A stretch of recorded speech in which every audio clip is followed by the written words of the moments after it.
Assalamualaikum warahmatullahi wabarakatuh. Perkenalkan, nama saya Adelia Natasha dengan NIM 2248401025. Saya berasal dari jurusan D3 Farmasi Politeknik Kesehatan Kementerian Kesehatan Tanjung Karang.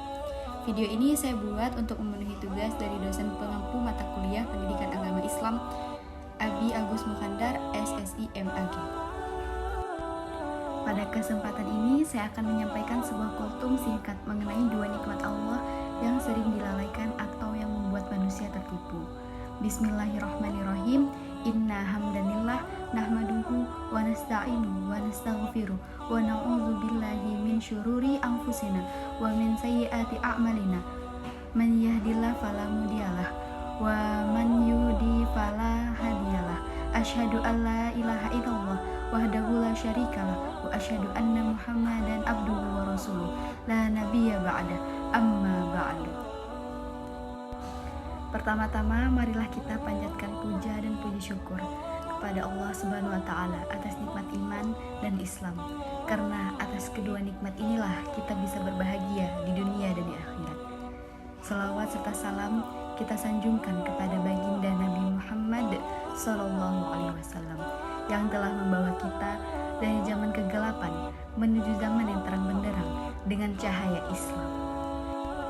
Teman-teman sekalian, andai seluruh air laut dijadikan sebagai tinta, maka tidak akan pernah cukup untuk menuliskan limpah nikmat dan karunia Allah Subhanahu wa taala yang begitu besar.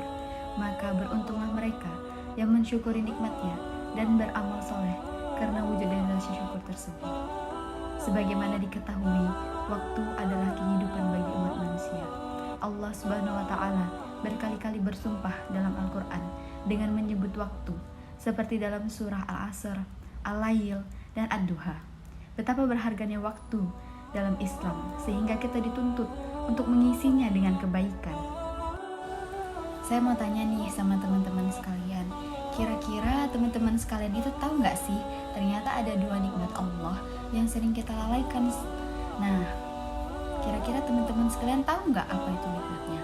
Jadi, dalam sebuah hadis Rasulullah SAW itu bersabda, dari Ibnu Abbas radhiyallahu anhu, Rasulullah SAW bersabda, ni'matani maghbunun fihima katsirun minan nasi sihhatu wal faragh, yang artinya ada dua nikmat Allah yang banyak manusia tertipu.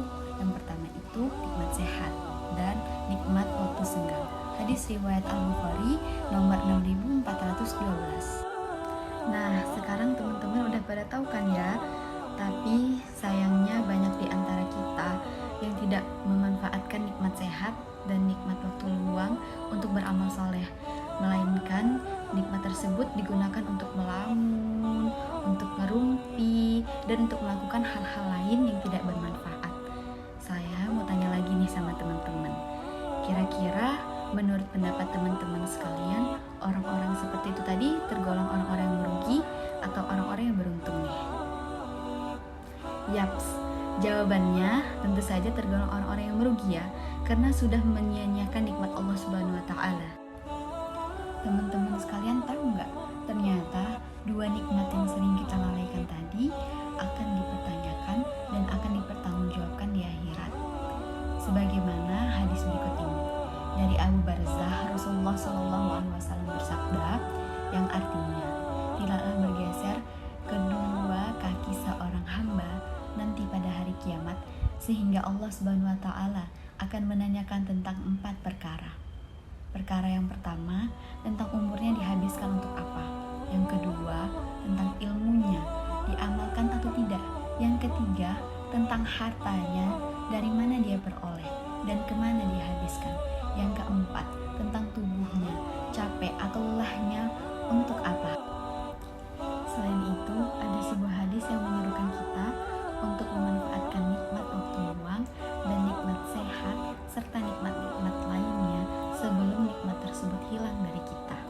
Hadis tersebut berbunyi dari Ibnu Abbas radhiyallahu anhu, Rasulullah SAW bersabda, yang artinya, manfaatkanlah 5 perkara sebelum 5 perkara datang.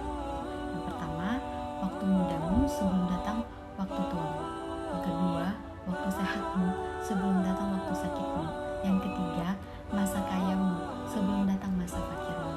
Yang keempat, masa luangmu sebelum datang masa sibukmu. Yang kelima, hidupmu sebelum datang kematianmu. Hadis riwayat Al-Hakim.